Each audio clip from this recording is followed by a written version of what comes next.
I'm Jay, and I'm the kind of guy that's really into obscure art house and horror films, but Lord knows that doesn't get clicks.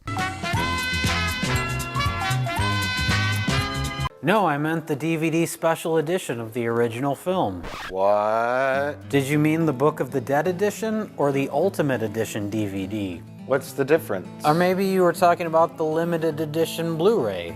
Is that all the same movie? Or did you mean the limited edition tin of Evil Dead 2? Or there's also the 25th anniversary Blu-ray of Evil Dead 2.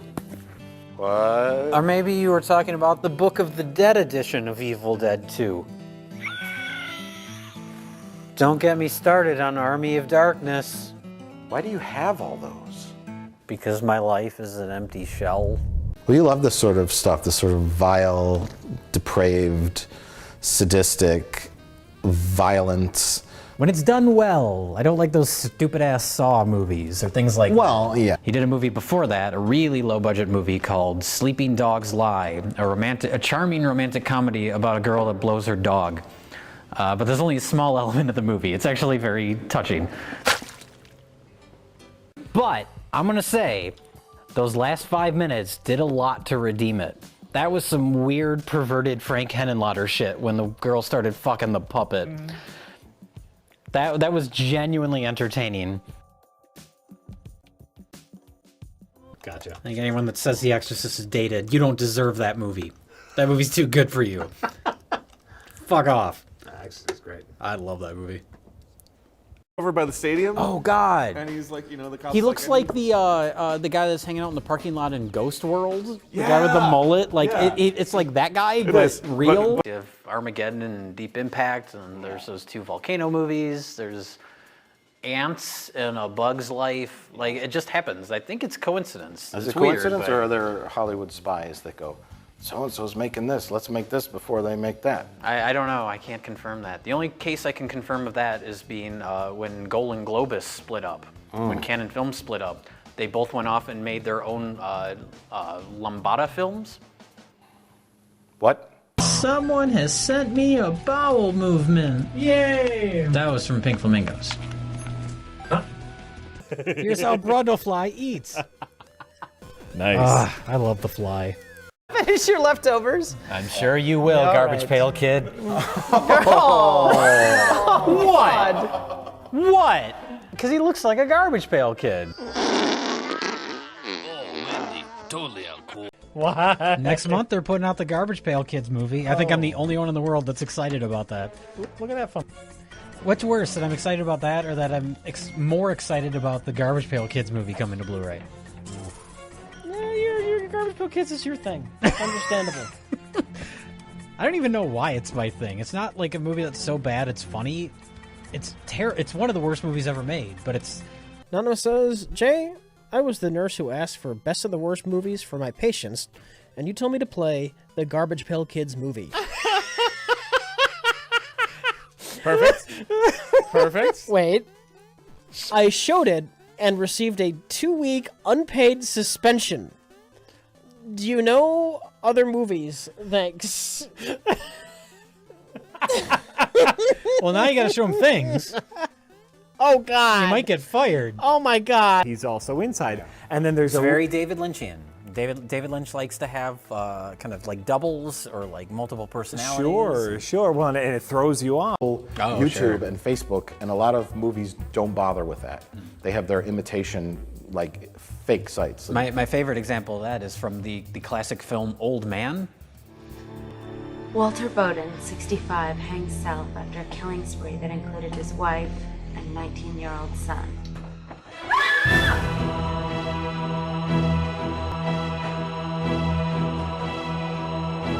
Delivery, it's kind of like Edith Massey in the John Waters movies. Yeah. I was thinking of the movie Sorcerer, directed by William Friedkin, which that's... But they made a joke about McCoy and Spock being melded together once they beam back. Oh yeah, that made me think of David Cronenberg's The Fly. Was that a Star Trek reference? Well, yeah. Candid Camera Volume 6 because it reminded me of the sequence in Boogie Nights. It reminded me a lot of like Jim Henson stuff, like The Dark Crystal or Labyrinth. We keep comparing it to Army of Darkness, I guess. That's sort of the movie I kept being reminded of during it. Well, that's another part where it reminded me of John Landis, like American Werewolf in London, where it's, yeah, his name is Bucky, which kept making me think of the Avenging Disco Godfather in this movie every time. It's funny you mentioned Star Wars. I was kind of thinking of like Ray Harryhausen type movies. That's what this reminded me of a lot. Sleeping, it reminded me a bit, not tonally or anything, but of Repo Man with Emilio Estevez, which is a movie I love. But watching the movie, he reminded me of, do you remember The Wishmaster? Do you remember that movie from the late 90s? I remember the name. Okay. It reminded me of, there's a movie that came out a few years ago called House of the Devil, which is a great little horror film if you haven't seen it. I highly recommend House of the Devil. This is it, directed by Ty West. Lightened and over the top. It reminded me of one of my favorite movies. It's called Possession from 1981. I was thinking of, because this movie reminded me of a billion different movies, but during that I was kind of thinking of Prometheus. It made me think of, and this is a weird comparison, but do you remember that movie Identity with John Cusack? See, this is a weird comparison, but the movie reminded me of Escape from LA. Escape from LA is a shit movie. Are you RLM guys looking forward to the Twin Peaks Blu-ray release? Yes. I'm so excited about all the deleted Fire Walk With Me footage. Mm-hmm. And then he comes back as like a spirit, like a zombie spirit, to guide Tom Cruise along. And it's exactly the same fucking thing as American Werewolf in London. Exactly. I was gonna jokingly name like another movie she was in, but she was in nothing else of note. The Exorcist 2. Was she in The Exorcist 2? I haven't seen The Exorcist 2. You have to ask Jay. Jay, is Linda Blair in The Exorcist 2? She is. She is? Oh, I didn't know that. The Phantom of the Park. Phantom of Kiss the Park. meets the Phantom of the Paradise. Yeah, and so it works so well in Willow, kind of like the Egg Lady in Pink Flamingos. And they spelt Jim Wynorski's name wrong on the credits. Directed by Jim Wynorski, The Return of Swamp Thing, Chopping Mall. He's directed like 200 movies, and that's the one they picked. Name a better movie than Return of Swamp Thing. Witches of Breastwick, The No. Bear Wench Project. You sound like you're not properly informed on your Jim Wynorski filmography. like Eddie's mom, like Oh God, she looked like she belonged in a John Waters movie. Like I just discovered the film Trancers is coming out on Blu-ray this month. I'm very excited. Trancers. But that's something where it's like, you know, it's just a kind of lame B movie, but I never would have expected someone to give that any sort of special edition treatment. So the fact that it exists is exciting to me. That's great. I bought Life Force on Blu-ray. series of films. Oh, sci-fi. Patrick Stewart was in Life Force, Yes. where he was possessed by the spirit of a space vampire with lady, and then he kissed a dude. Yes, that's what I'm That's what talking you're about. talking about. Okay. And even more shocking, and this is a sentence I never thought I would say about any movie ever, this movie, The Mummy, rips off Life Force, the Tobe Hooper directed Canon Films schlock classic. The Mummy comes back and it's sucking the life force out of people, and the people it sucks the life force out of become like zombified minions. And then there's chaos in London at the end. That's the exact same thing that's happening in Life Force. It was amazing to see a big budget movie rip off Life Force, the movie about space vampires. Producers of Life Force, if you're still alive, look into this matter with your crack legal team. Get on it, Tobe Hooper. Wake up! Put down the joint and go after the producers of The Mummy. Horror movies. The creepiest movie I've seen in years that actually gave me goosebumps and made my skin crawl multiple times is a movie called Lake Mungo from a few years ago. We also have Dee Wallace Stone, who played the mom in every 80s movie ever. She was E.T., the mom in E.T., she's the mom in Cujo, she's the mom in Critters. Oh, yeah. And she was in Lords of Salem with Bruce Davison. So this is a Lords of Salem, Rob Zombie's Lords of Salem reunion film. But when I think of Rob Zombie as a director, I'm always reminded of the line from this is Spinal Tap. Oh! Is that old Rambo? Is this like a 2001 Is it his dad? No. Rambo dad? No, I think it's like a 2001 thing where he's seeing himself as an old person. Oh yeah, there's a baby Rambo. That's it. Oh, great. 2001 reference. Yay. All right. That has a lot more in common with, movies by like Ken Russell, or like I mentioned, Jodorowsky. Like there's shots that reminded me of the Holy Mountain. This was the Fistful of Yen of this anthology. Yes, it was. Do you think that somehow Stellan Skarsgård's character ties in with Lars von Trier's next movie, Nymphomaniac? Oh. In Melancholia. Okay. I like Lars von Trier. I really loved Antichrist, and I like dark, bleak movies that make you feel like shit when they're over. That's why I like Lars von Trier. What's the point? Yeah. There's another film called Russian Ark that's about Russian history that was all actually done in one shot. There's no hidden cuts or anything. Angela Bettis was there from the film May, which is a movie I'm a big fan of. Who's saying Wild at Heart is a shit movie? You're glad I disagree.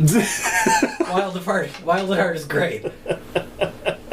Have you ever seen that, Wild at Heart? No, I don't much care for David Lynch. Okay, fair enough. That's the way he is. He's polarizing.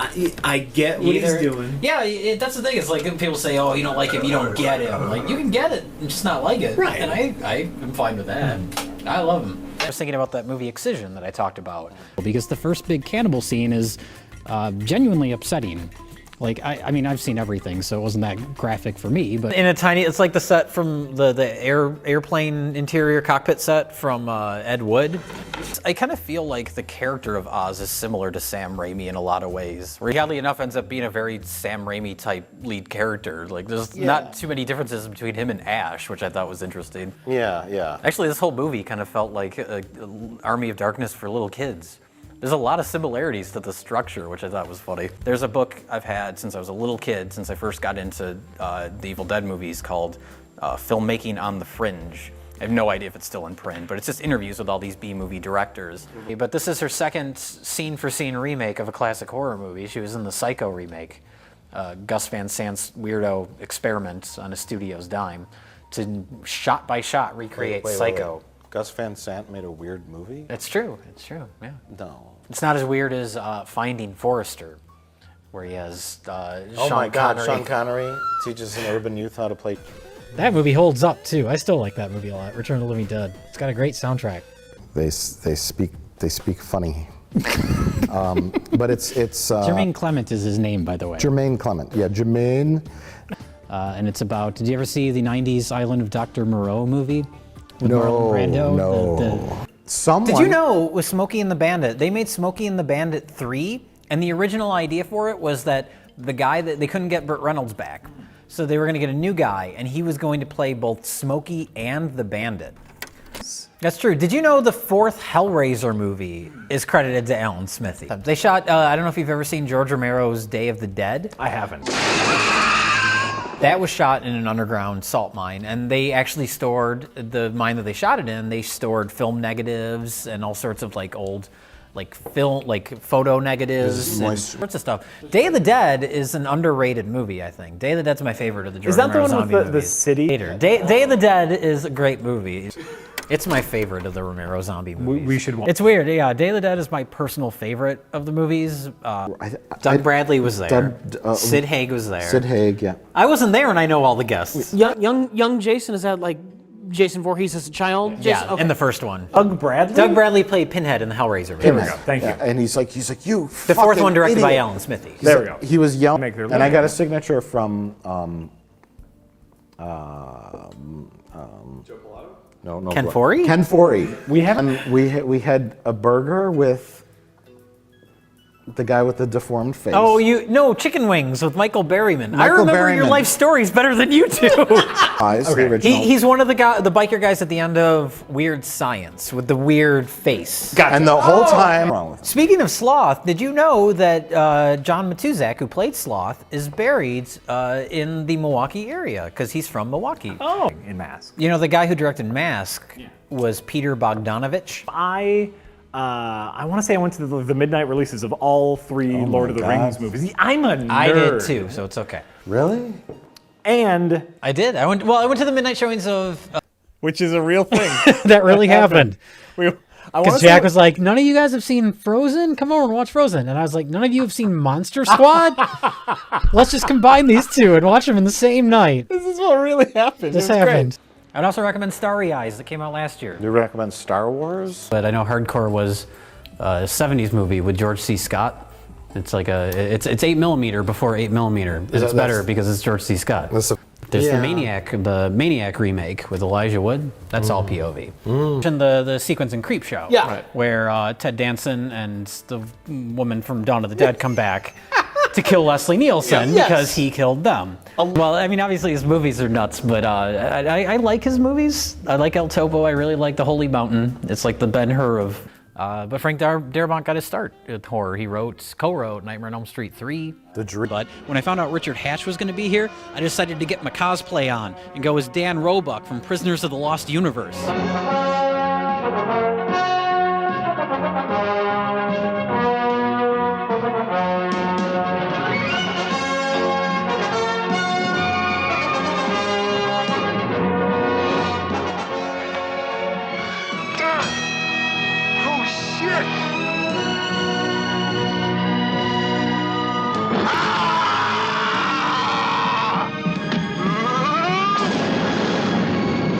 Guess who I'm dressed as? So Dick Miller shows up. They refer to him as Walter. Yo, Walter, you having a good time? Ty, you know Paisley. He loves a challenge. Which is a recurring gag if you're familiar with B movies. Walter Paisley, which was his character in Bucket of Blood. Yep. So occasionally, whenever he shows up in these one-scene roles, he plays the character of Walter Paisley. Tire, like something like the movie Network. It's in a mall. Peckinpah's gun shop, which is a fun little reference.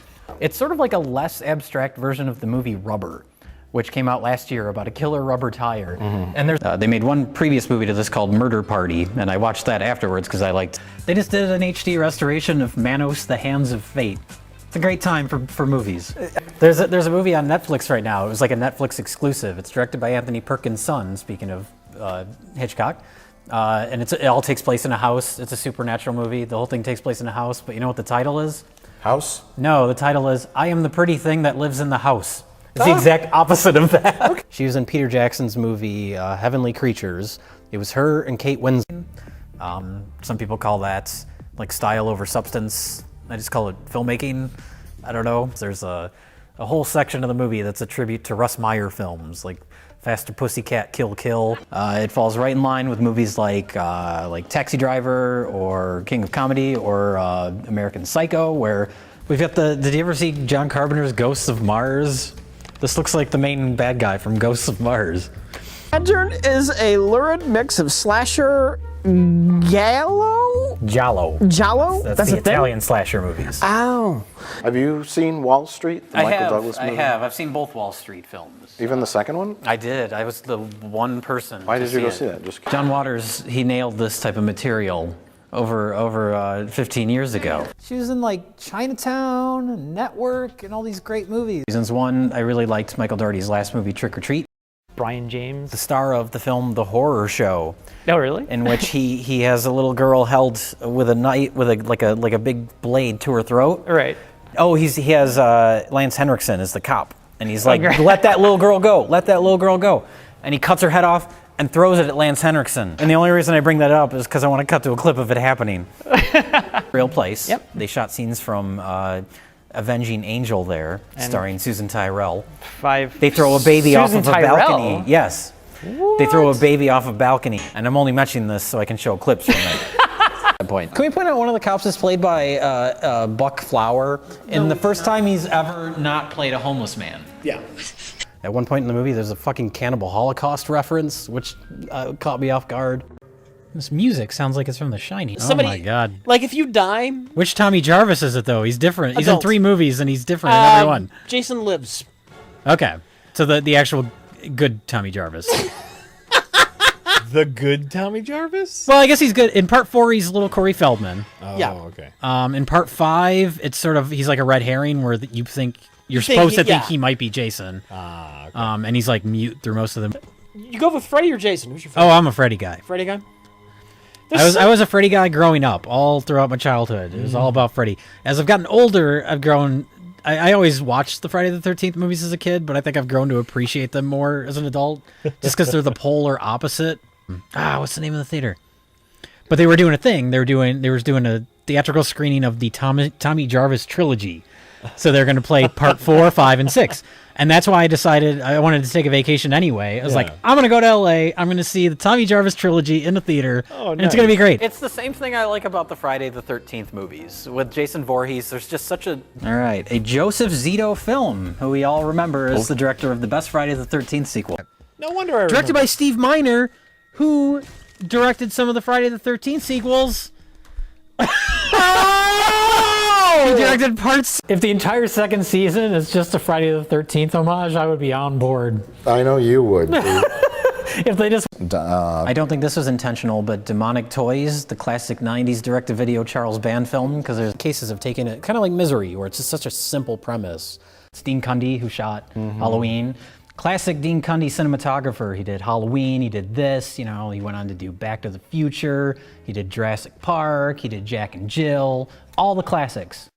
This movie is made by, we haven't delved too much into the notorious 90s shot-on-video subgenre, but this movie was made by the infamous Polonia brothers from Pennsylvania, which they made tons of shot-on-video. Yes. I remember the first time I saw that. It was a movie called Bloodletting, and it was shot on video, and it was in a video store, and I rented it. And I was like, you can get a movie that's shot on video?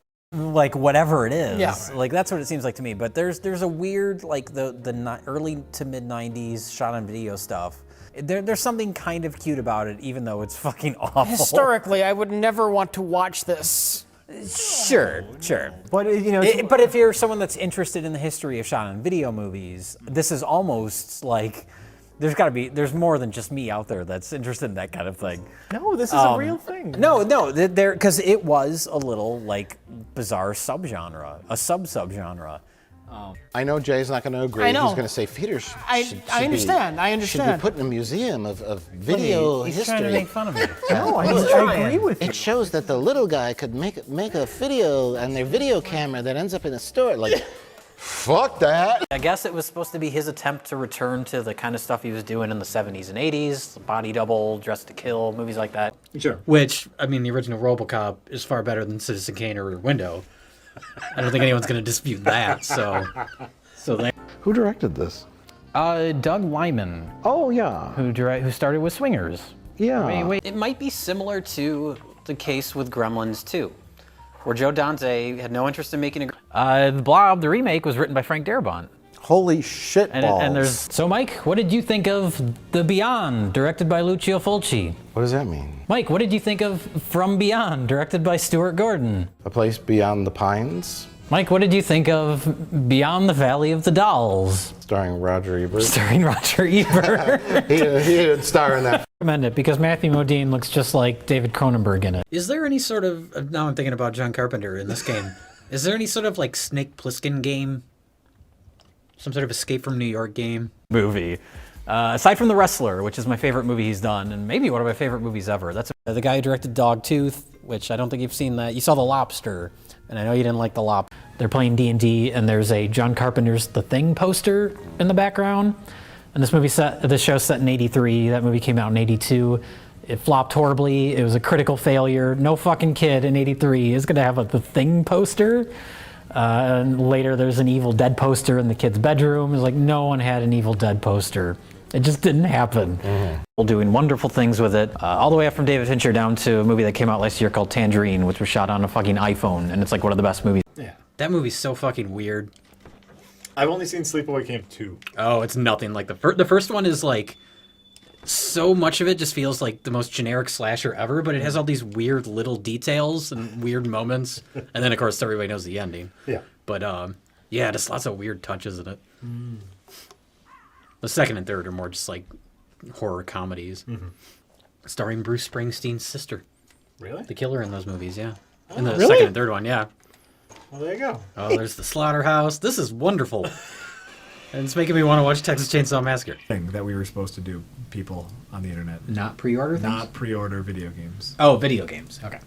I was gonna say I pre-ordered the Blu-ray of Ghoulies and Ghoulies 2, and I have no regrets. If someone called me and said, "Do you want to be in Ghoulies 5?" I would be there in a second. Harmony Korine also directed a movie called Mr. Lonely, which is about and Aronofsky does this all the time. I mean, Requiem for a Dream is a great movie, but it's also you can almost look at it as like a contemporary Reefer Madness as far as how over the top it gets with the drug aspects.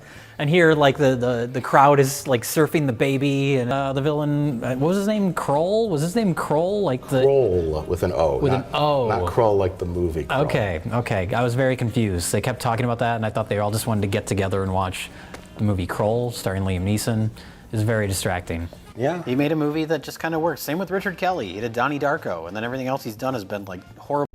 And then finally they close. And that's funnier. Like the Hangover movies don't make me laugh, but just those elevator doors closing. Just that anticipation of just. I've actually seen other movies DP'd by this guy, Brendan Flint. He's done multiple films for Troma and Lloyd Kaufman. Oh, well, that's the mark of quality. Poultrygeist, the film Poultrygeist. I'm sure you're familiar with Poultrygeist. Watched it a lot. Citizen Toxie, The Toxic Avenger Part 4. So many times. Tromeo and Juliet, the classic. Tromeo and Juliet, wasn't that the James Gunn film? James Gunn, that's a quality. Not Maniac Cop, although Maniac, the original Maniac, and Maniac Cop were both directed by the same guy. There's a movie called Danger, Children at Play, and it's about a whole village of kids that start killing the parents. It's like Assault on Precinct 13 or something. But is it as boring as a John Carpenter film? When are they going to make a Mr. Ed movie? Remember Mr. Ed? Oh, they did. It was called Hot to Trot with Bobcat Goldthwait. Red? It's sort of like a Paul Verhoeven movie without the satire. It's almost like that editing test where they just show someone's face and then they cut to a bowl of soup and then they cut to a person's face and they cut to... It's directed by the guy who did The Host, not the American The Host, the Korean monster movie The Host, which is a really good movie. So Transcendence is about Johnny Depp as the lawnmower man. Assuming you are not a fan of Richard Linklater. Quit being an apologist for Linklater, No. Bauman. I like Richard Linklater. Not everything he's done, but I like Alienator was directed by Fred Olen Ray, who is a schlock auteur. He's directed well over 200 movies, including such classics as Hollywood Chainsaw Hookers and Evil Toons and Dinosaur Island. So he's got a lot under exactly the same thing as the movie Under the Skin with Scarlett Johansson, which is one of my favorite movies of the last few years. It only came out a couple years ago, and it's identical. Next week, we're going to be doing SFW. Oh, that's a good one. And then after that, perhaps Cecil B. Demented. Speaking of Arnold Schwarzenegger, I would rather watch the Hercules movie with him in it, where he fights a bear, and his best friend is an elderly Jewish man. John Carpenter tried to come back with The Ward recently. What you're describing is I Spit on Your Grave, the most notorious rape revenge movie. It's like that sequence in Mac and Me when they're dancing in the McDonald's. It's just cheap direct-to-video. It's the Puppet Master series. Drop that. No, oh, there's the pets. Yeah. Someone's broken into the house and is watching him sleep. It's like Lost Highway. Well, Freddie, as you can probably tell from my T-shirt, my favorite genre of film is weepy melodramas. Clear. And much like the Italian film Pieces, it's exactly what you think it is. This is the home movie footage. He's gotta bring arty-farty bullshit. That's not arty-farty. It's like a shitty Italian horror film about people getting cut into pieces. And the movie's called Pieces, and the tagline on the poster is, "It's exactly what you think it is." Oh, okay. Well, I mean, to be fair, Mad Max wasn't an American movie. That was an Australian. Oh, fuck you. One thing I was thinking of specifically with the black stripper character, I was thinking of a John Waters movie. And John Waters movies are... The only filmmaker I can think of that's actually accomplished that would be the great Frank Henenlotter, who did Basket Case and Frankenhooker. He came back after like 15, 17 years and he made Bad Biology. If you're looking for a new weird take on Frankenstein, watch Frankenhooker, directed by Frank Henenlotter. I'm a fan of Ty West's last two horror films, House of the Devil and The Innkeepers. I think are both really great, independent. And vice versa.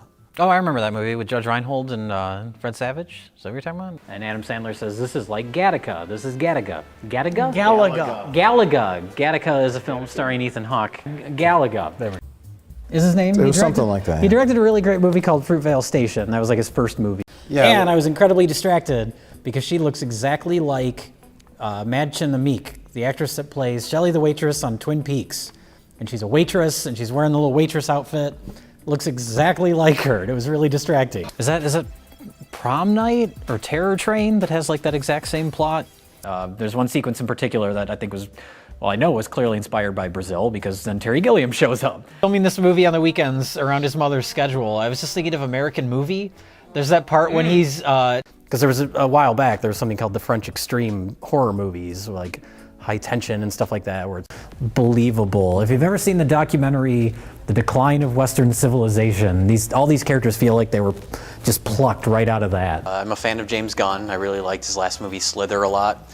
I really liked Tromeo and Juliet, which was the first movie. Part of the movie. I love Michael Rooker. It's nice to see him like Henry, Portrait of a Serial Killer in this big. It's early Peter Jackson levels of gore. Before he made them Hobbits, he made comical gore films like Dead Alive and Meet the Feebles. He made a really great movie called I Saw the Devil. If you haven't seen it, it's a really good sort of revenge movie, violent revenge film. A horror film called The Tale of Two Sisters. That's really good. Quit title dropping, you neck-bearded hipster. Well, very similar to the movie you saw that you were just describing, I saw a film called Proxy, which is about child murder. James, do you have some kind of problem? Yeah, you tend to watch a lot of dark films. I can't wait to hear the rest of the ones you've watched. They're not all dark, are they? Well, you gotta explore that part of your psyche. Yeah, most of the movies I saw that we hopefully not while masturbating, but you know.